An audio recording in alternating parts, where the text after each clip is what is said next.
Hi everyone, and welcome back. We are talking today, if I can do this. There we go.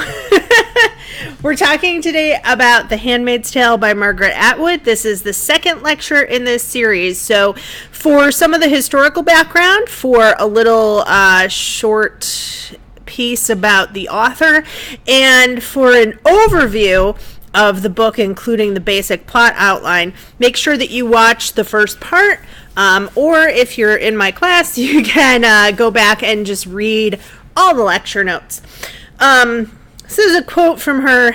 "We still think of a powerful man as a born leader and a powerful woman as an anomaly." This is not a quote from the book, but I think it applies to the book, and it's something that she said when talking about The Handmaid's Tale. So, jumping right in, characterization. We talked last time about the basic plot with Offred becoming a handmaid, going on her third assignment with the commander and his wife, Serena Joy. So Offred is not a perfect heroine. She's the protagonist of the book, and what I like about Offred as a character is that she's quite complex and very much like a real person. So much more so than Anthem, where we talked about those characters were more like archetypes, and even more, I think, than Brave New World. Cassia in Matched, our book we're reading next, is a lot like a real teenage girl, but I don't think she's as well written as Offred. We call her Offred, but you could call her OFFRED. That's how she's been named. So she's strong and she's a survivor. In other ways, she buried her head in the sand. So there's hints about her complacency throughout the book, and how her friend Moira kind of saw what was coming while she tried to ignore it and sort of said, I don't think that'll happen to me. Serena Joy is the wife of Offred's commander, and she is in a position of power over Offred. She's not exactly a villain, though. In some ways, Offred is resentful of Serena Joy, and in other ways, Serena Joy is quite a sympathetic character. She worked with her husband for the revolution. She worked with her husband to enact this revolution. The revolution where the United States was taken over by the Republic of Gilead. He is one of the top commanders in this new regime, and she tried to get the regime to be accepted. There's also some of Offred's memories of seeing her as a child, because Serena is supposed to be a little bit older than Offred. In the television version, they're about the same age, but in the book, Serena's a little bit older. And she was an evangelist on TV as well. And now she's sort of stifled by the changes that have taken place. So she's not allowed to write. She's not allowed to hold a job. Her job is to stay home and eventually raise any children that Offred might have for her family. She's bitter about the place in Offred's place in her home because she's older, because she's sterile, and Offred is not. And she's saddened by the sexual rituals they have to perform. So it's sort of interesting that this came about because of her work, and yet she's sort of stifled by it. This is a picture from the film version from the 1980s. And Serena there on the left in blue, and Offred in red wearing the veil. And this is a version from more recent times. This is Serena right there, and wearing the traditional dress of the wives.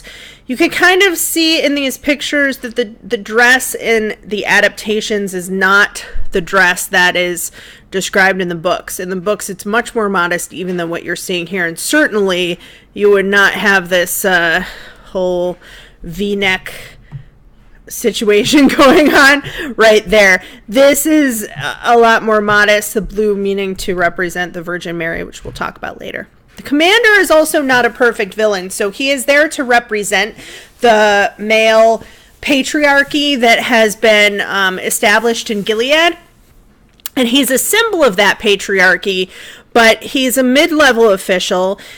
He has somewhat, it seems at least, that he has limited power. So he has some power. He wants to take care of Offred in some ways. In other ways, it might be that he's treating her nicely just for his sexual pleasure. And his motivations aren't really clear because Offred is the narrator. And she is a limited narrator, meaning she doesn't know everything that's going on. But we'll talk about the narration in a moment. Moira was Offred's friend in the before time. Unlike the other two dystopian books we read, this book is a dystopia that has only recently been put into place. So the people there do remember the before time, and we get some of Offred's memories, and particularly about Moira. So she makes different choices in comparison to Offred, and that's something that I'd like you to look for. Why does she make those choices? What choices do these women really have? And in the choices that they have, why are they choosing to do the things that they do? So Moira and Offred, we see them together before the regime is put into place, and we see how Moira feels about her boyfriend. And then later on, we see them at the center together where they are being re-educated and taught how to be handmaids, basically, and brainwashed. And then we have Luke and Nick. And what's interesting to me about this book is that we finally have some female characters who are not just sexual objects for men to desire. But we also have, on the opposite hand, some male characters who are a little bit more playing that role. So these are kind of flat love interest for the main character. Offred's former husband is Luke. A man who works with her is Nick, and he becomes her lover. And we find out a little bit about these men, but they're not as completely complex, whole, interesting individuals as the women. So the book is, told from a female perspective, but really based in a woman's world as well. And the women are the key to the story. So narration, there's one of the pregnant handmaids before a birthing ceremony. Narration is key to this story. Like I said, Offred is she has a limited point of view, right? She never gives her real name. I mentioned this in the first lecture. In the movie version and the TV version, she's called June. I think that it's important that she doesn't have a name and that we don't know what that name is. We know her only by the name that has been given to her, as she has been named after the commander. That is her identity in this book. So we find out about her life before, her life in the training center, her life with the commander, and it's non-linear, which I also mentioned in the last lecture. So going back and forth as you do in life and in memory, one thing presents itself and then you think of something else. So in some ways, Offred is reliable, and I'd like you to kind of look at her reliability through the book. She's honest, she's emotional, she's open even when it's painful. She's describing these sexual rituals, but really she's being raped. And even she doesn't have the name for that. She's like, it's not exactly rape because I agreed to do this, and yet if I didn't agree to do this, I would be punished. I would possibly be killed. So in a way, it is rape. And that's not an easy thing to talk about, right? So in other ways, she's unreliable. So in some scenes, she has a scene with Nick, for example, where she's talking about how they become lovers, and she rewrites this 3 or 4 times. It happened this way. No, that's not exactly how it happened. It happened like this. No, that's actually not what happened. It happened like this. Well, you can also think that that's how memory works. And particularly though she has been through retraining, she has been brainwashed as well. So her memories are sometimes hazy of the past and painful in the present. So she's fallible and able to be incorrect. She does not have all the information, so she doesn't know exactly what Serena Joy is thinking. She doesn't know why the commander is doing what he's doing. But in other ways, that makes the story more interesting, because you just see it from her point of view, and you are sort of guessing and figuring out some mysteries as she is herself. She's biased. Because it's her point of view. She questions her own reliability as a witness, and she highlights, as I said, gives a few different versions of one event. However, she demonstrates the necessity of her stories. So she's telling these stories and even telling them to herself. There's a note that I have for you guys about the ending, so I don't want to give too much away about why she's telling these stories, or who is hearing her stories. But essentially, she's trying to survive, and she's trying to make sense of her daily life. And don't we all do that? Don't we all tell ourselves stories, or rewrite what happened, or think about what I could have said differently, or I could have done this differently? And that's some of the things that Offred's trying to do. The end is problematic, but again, you can read about that after you read the book. So one of the things I want you to know is that this is very similar to slave narratives. And slave narratives are a genre of writing in the United States before 1865, of slaves telling their stories in slavery and then coming to freedom. And that is how this book is structured. So if you don't really understand the structure, I'm here to explain it to you. So starting in 1760, at the time of the Civil War, after the Civil War, even into the 1930s, oral histories and narratives were collected by the Federal Writers Project to try to preserve people's memories of this time.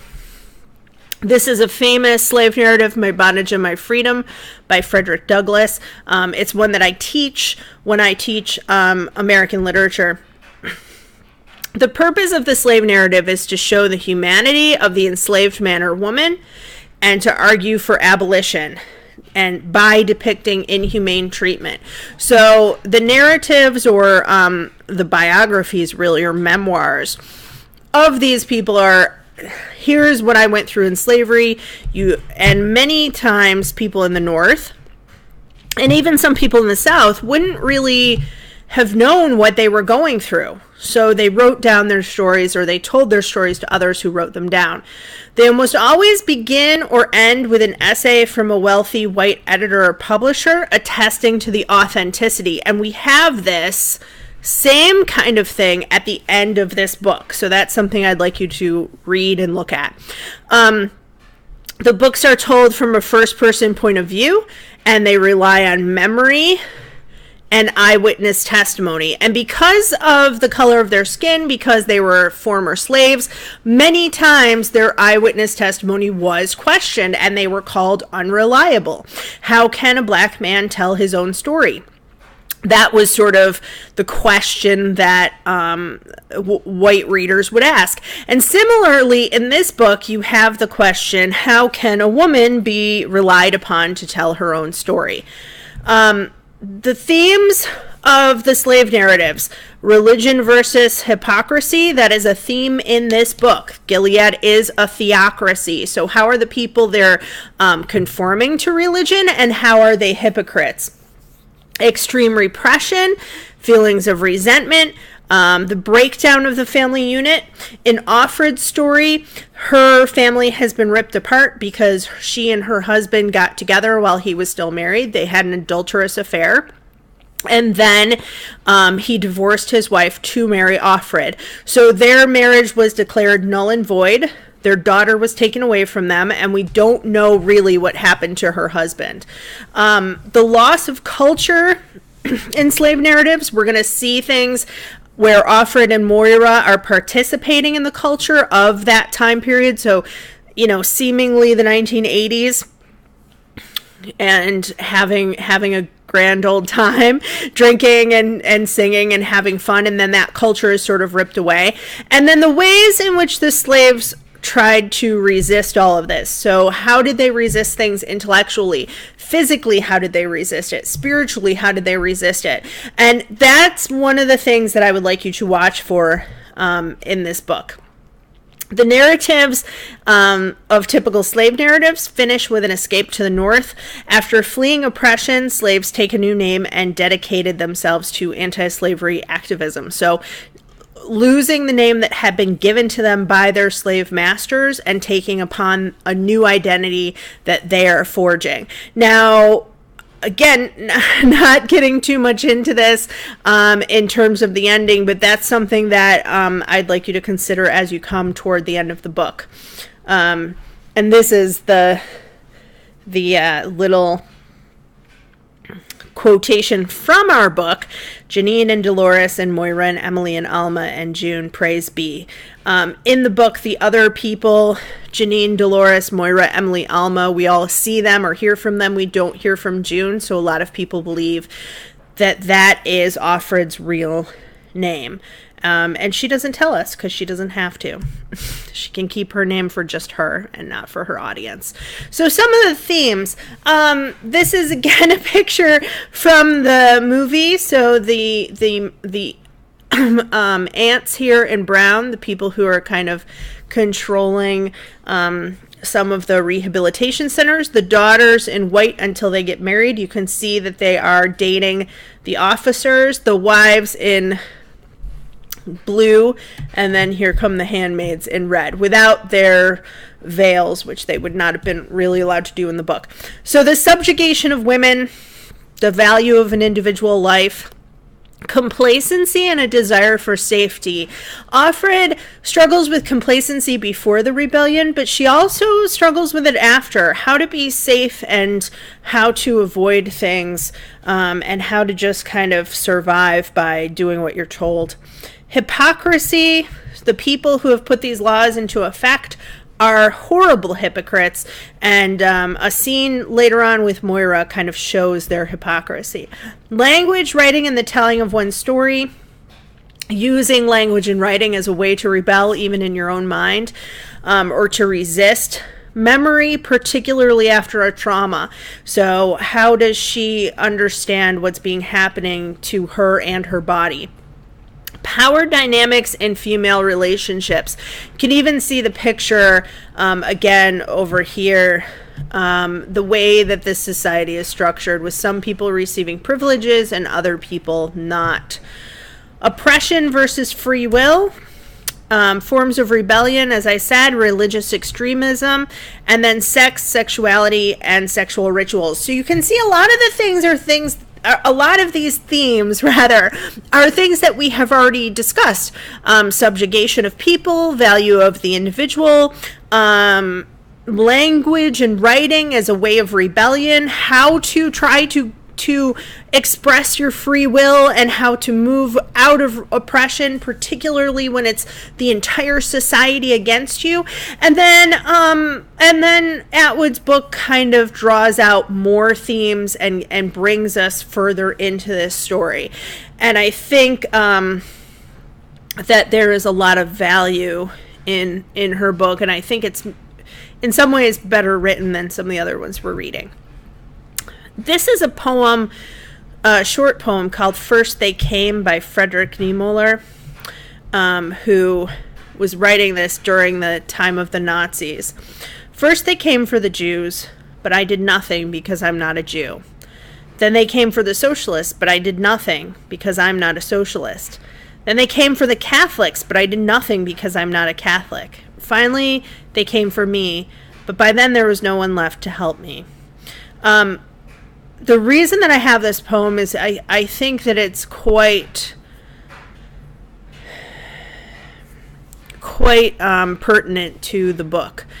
That sometimes when these changes are occurring, And when political changes occur, people don't say anything because they think it doesn't apply to them.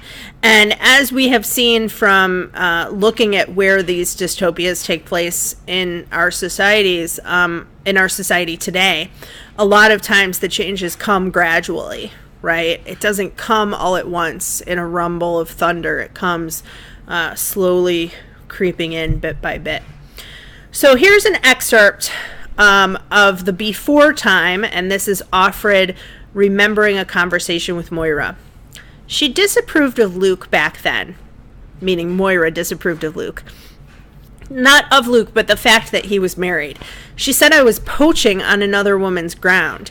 I said Luke wasn't a fish or a piece of dirt either. He was a human being and could make his own decisions. She said I was rationalizing. I said I was in love. She said that was no excuse. Moira was always more logical than I am.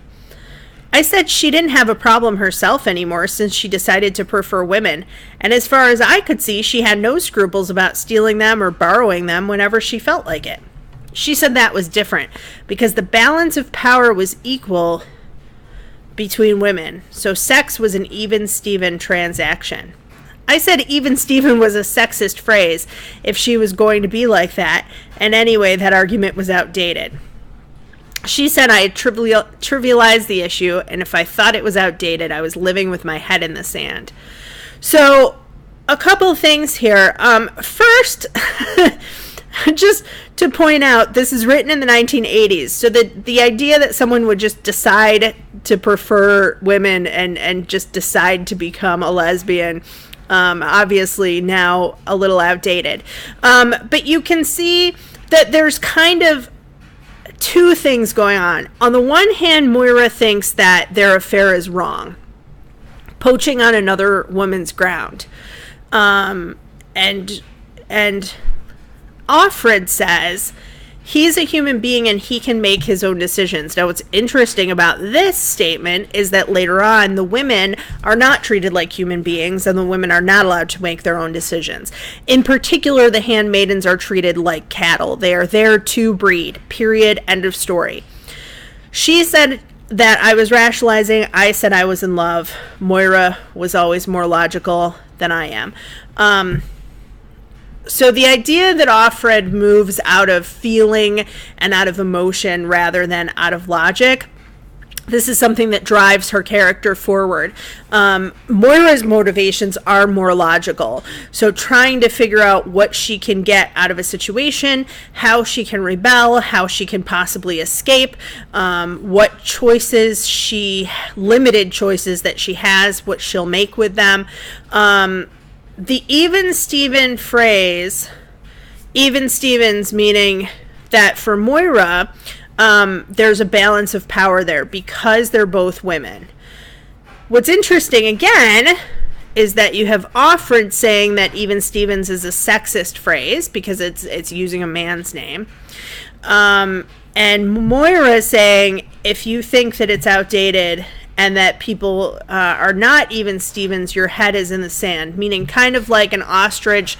They don't really do this, but the idea that an ostrich buries its head in the sand to not see the things that are going on around them, right? So you see this complacency with Offred, her not wanting to, or not actually seeing the changes taking place in society, the power dynamics taking place in society, and her friend seeing those power dynamics and saying, look, you know, you're playing a game here with somebody else's husband, and also you're trying to get the power, and that's not fair. You're poaching, you're stealing. On the other hand, Moira doesn't approve of having affairs, and because it takes power away from women. Her reasoning is different, but it's the same argument that the people of Gilead had, that our culture has devolved, that people are getting divorced, they're having affairs, and they're not any longer a culture that should be sustained. This is Moira from the TV version, and that's Moira from the movie version. Again, I think it's good that they included people of color in the TV version, but I also think that it takes away a little bit from the messages of the book, because that in the book, people of color have been sent away, and only a small number of very intolerant people are running things, so that you have people then divided not just by gender, but also by race, by ethnicity, and by religion. But I also think that updating it to include people of all different races is more accurate portrayal of our society today. And also better makeup happening between the top and the bottom. So what are some repeating elements? The clothing we've already talked about, men's uniforms, women uniforms, the clothes in the before time, before Gilead, what did those look like? The Playboy bunny outfit is something that pops up later on. There it is, underneath the Virgin Mary. The red of the Handmaids is a color associated with fertility, but also with adultery. The blue is supposed to be associated with the Virgin Mary, and the white that the daughters wear with purity. The brown being more utilitarian, and then the gray for the people that are just kind of workers, right? But that's a picture below her of the Playboy bunnies, if you don't know what they're referring to. Eyes, a motif, a repeating symbol of eyes, so seen and being seen. Under his eye is something that they say often. The eyes are the secret police, so look for different ways that eyes and seeing are presented. The color red, again, adultery, blood, fertility, childbirth, menstruation. Windows and mirrors, so times when they're used for reflecting, looking at and evaluating ourselves. They're thought of as being something that people use just to pacify their vanity. Types of writing, so the Bible is held in a case that only certain men can access, even though that's sort of the basis for their society. The game Scrabble is in there. There are magazines mentioned and other books as well. Punishments and the threat of punishment. How are people punished? In very, very harsh ways. But also smaller ways too. So having no hand lotion is one thing that the wives have taken away from the handmaids. It's like a small punishment, right? But never being able to use hand lotion, and having to try to save up butter to use it for your hands. And again, a kind of a power move, right? Fertility. Besides the color red, they talk about bread, blessed be the fruit, and may the Lord open, are things that the handmaids say to one another. Flowers and a garden. Serena has a garden. The moon is mentioned many times. That's something that would have significance, because the moon often symbolizes women, but it also is connected with the idea of a menstrual cycle and fertility as well. Ceremonies and rituals, so fertility and coitus, having sex for the purpose of procreation as opposed to recreation and fun, just to procreate, just to have children, and the way in which that is done is supposed to bring children into the world. Without the ritual, they believe that people would be infertile, or that the babies would not be born properly, so they would have birth defects and things like that. Shredders as opposed to keepers in the book, not in real life. Geez.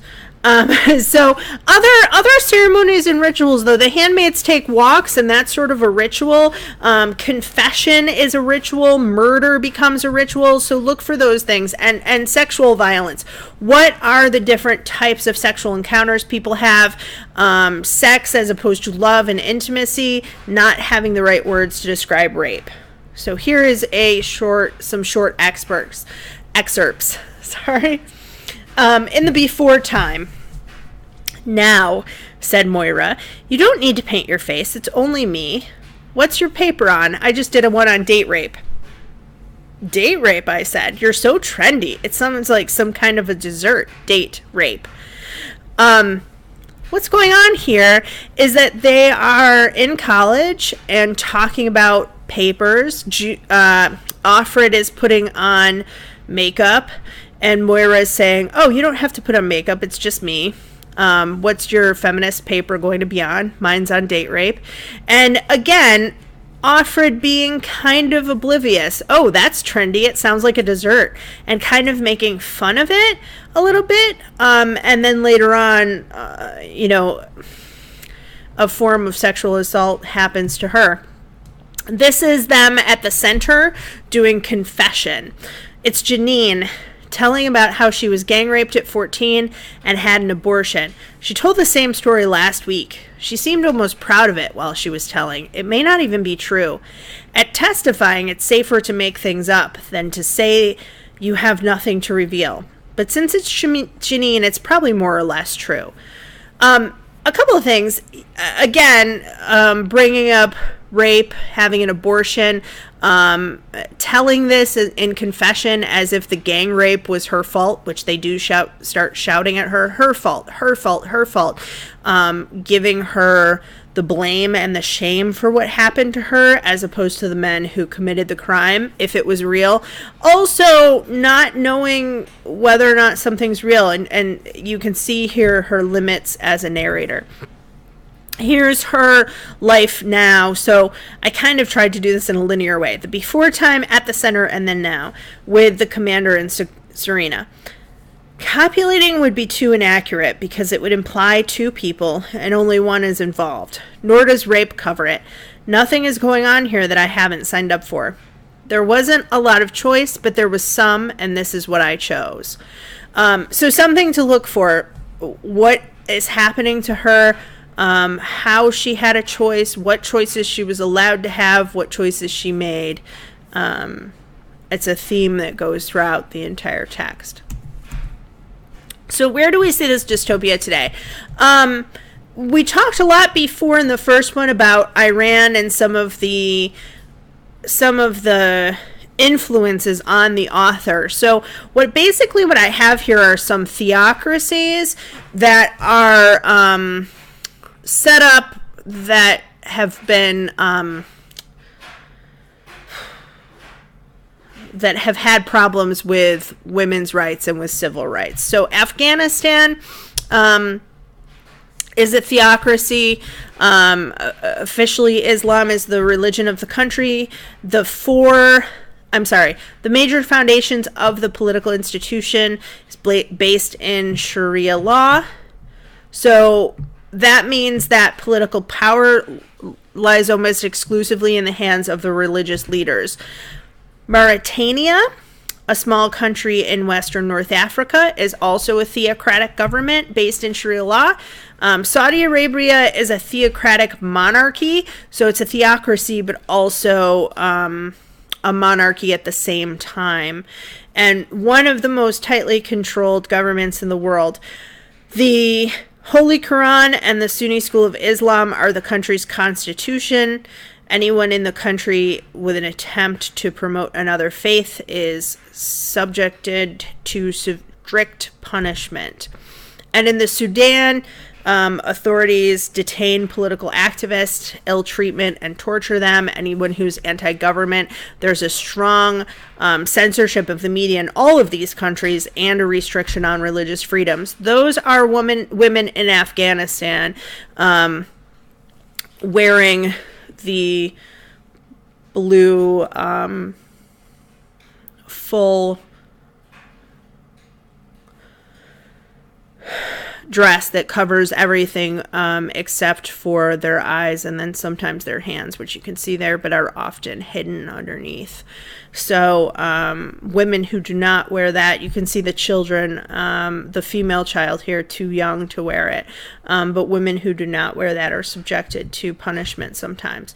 So one of the things I want to say too is that this is, I pulled up some countries that are under a theocratic rule, that the Vatican is under a theocracy as well, but has not had issues with human and civil rights the ways that these 4 countries have. But I also have a, as I mentioned before, an article for you about feminism in Iran, and how the women in that country are trying to get some of their rights back, and also how they played a part in the revolution, so much like this book. We also see this dystopia here in the United States. There is a theocracy. FLDS is the Fundamentalist Latter-day Saints. It is run by Warren Jeffs, and Warren Jeffs was imprisoned for child rape and sexual abuse. He continues to run the cult from prison. This is Warren Jeffs with one of his wives. I'll just let that sink in for a moment. In the picture, I believe that girl is 12, 11, 12, maybe 13. So after breaking off from the Mormon Church, and then breaking off again from a fundamentalist splinter group, religious extremists formed the FLDS in the 1980s. In 2002, Jeffs became the president and prophet of the cult. And now it has approximately 10,000 members. All the houses are owned by the church. All the land is owned by the church. And children... My laundry's done. I don't know if you can hear that loud buzzing. It'll go again, I think, too, in a second. Sorry about that. Children are required to be homeschooled using only the prophet's approved curriculum. So you can kind of see very much a dystopia like the one we're reading, even more so than some of the other countries. They learn things like Europe is no longer in existence. All Gentiles are evil. There is no president of the United States. He was murdered. People have taken over the government. Beware of police. So they're taught lies, but when you have a community like this that's controlled by not just Jeffs, but it's almost an oligarchy because there's a small number of men controlling the church. This is what happens. You control everything: the land, their jobs, where they live, who they marry, what they learn in school. So women in this cult, they cannot wear makeup, they cannot cut their hair, they cannot wear pants or short skirts. They are not allowed to work outside the home. Plural marriages are strictly enforced. So what happens if someone decides to not be in their plural marriage? They're basically expelled from the community, which means that they have no money, they have no real education, they have nowhere to go, they have no house, no place to live, and they have no family members. So you have people who then are expelled, and they're uneducated, and they're really not equipped even to live in the modern world. Because there are more women than men, young men are forced out of the group and onto the street. And this is something that has been called the Lost Boys of Utah, because you have a group of young men who, like I said, have no education and are forced out because they're basically sexually competitive with their elders. This is an example of why this would occur.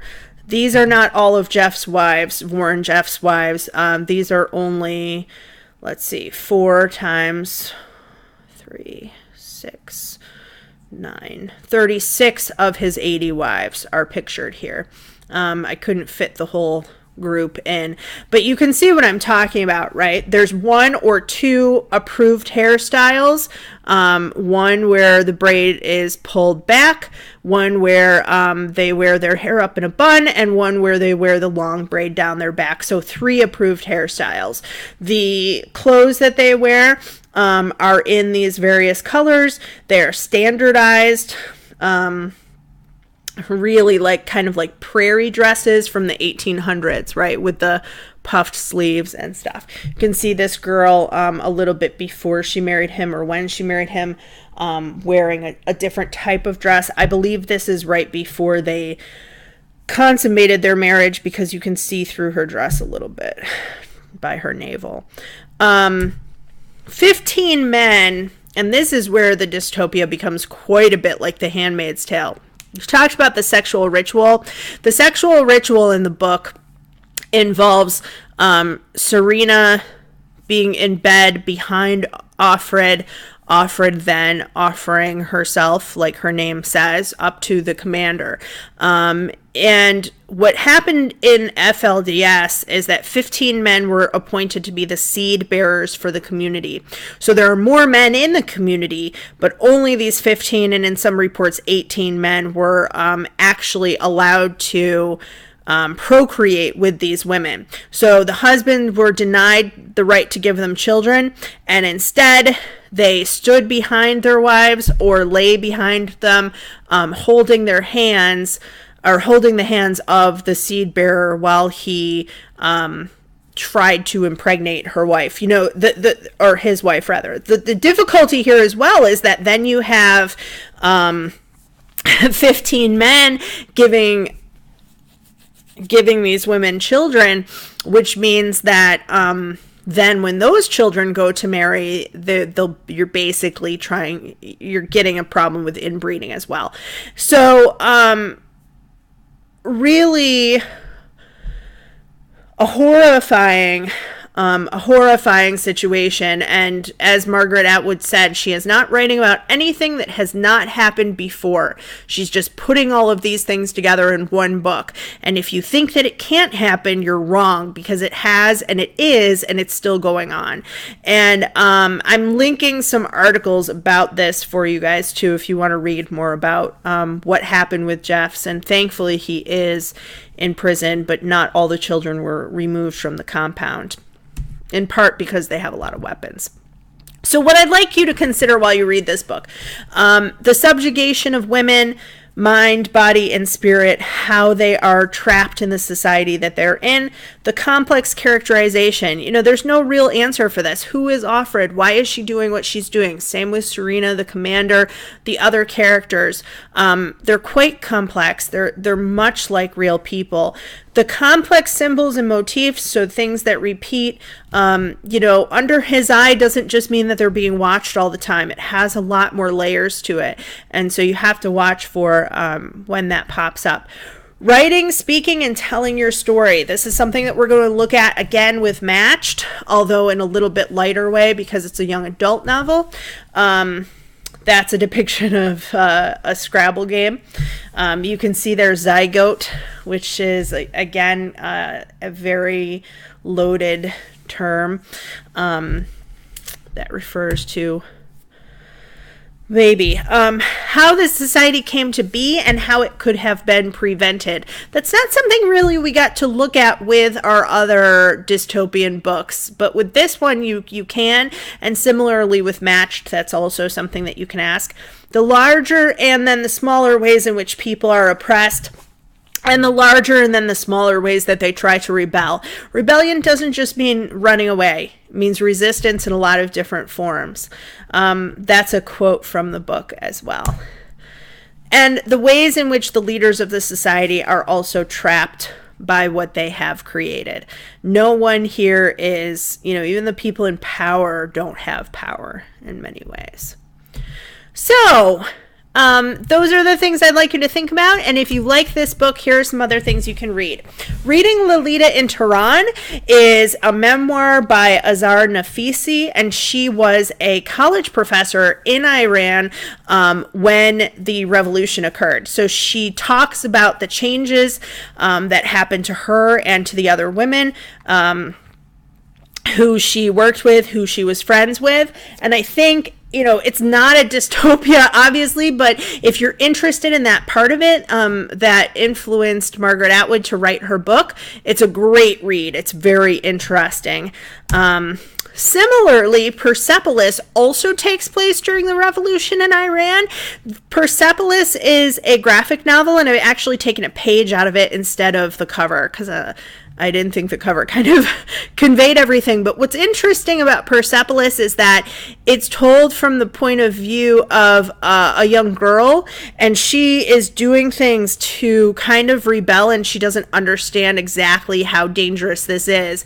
And her parents do understand. And so she eventually goes to France and then kind of has her coming of age in France in the second part of the book.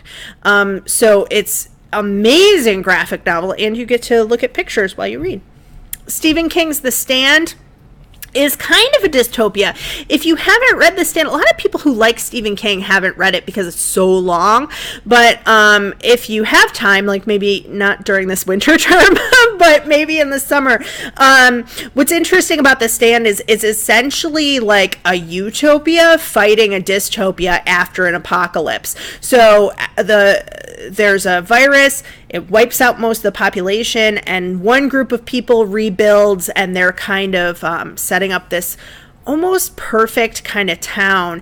And another group rebuilds, sort of, but there's chaos and anarchy, and it is a theocracy led by a guy who's kind of like a demon in a way. So it's a great book, though. Dune is a science fiction book that I didn't pick for this class just because we didn't really, it's a long book and we didn't have time. But another book that is based in a theocratic society. And then The Golden Compass is also partially based on in a theocratic society. It's kind of interesting. It's more fantasy than it is science fiction, in my opinion, but it's kind of a blend of the two, and it's for younger readers, so it's a little bit of an easier read. I found that book slightly confusing because of all the different aspects of the society that he's talking about, but it's kind of questionable. Is this a dystopia, or is it not? So those are some of the other books that I think you might enjoy if you enjoy this one. And that is it. If you have questions, again, you can always leave them in Blackboard, and I look forward to reading your papers and your discussion.